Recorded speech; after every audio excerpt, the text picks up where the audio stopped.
भरपूर मुली मला कमेंट करतात, मला म्हणतात की तुम्ही सुनाशिवाय दुसऱ्या व्हिडिओवर टाकत नाही. पण मी काही खोटं नाही सांगत.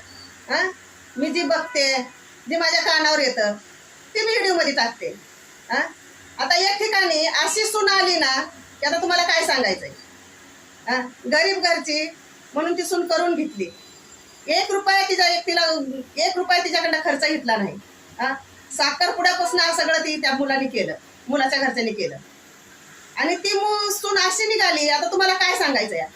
हां, काय जरा बोलायला गेलं तर सासऱ्याच्या अंगावर जाती मारायला. नवरा काय बोलायला गेला, नवऱ्याच्या गळ्यापर्यंत हात घालती. त्याचं नरड दाबायला जाते. मग आता मला एक सांगा, अशा सुनाचं काय करायचं. आता या अशा सुनाला काय करायचं आणि काय नाही हेच प्रश्न पडला या. आणि खरंच मला आता ह्या सुनाचं काय करायचं हे तुम्ही कमेंट करून नक्की सांगा.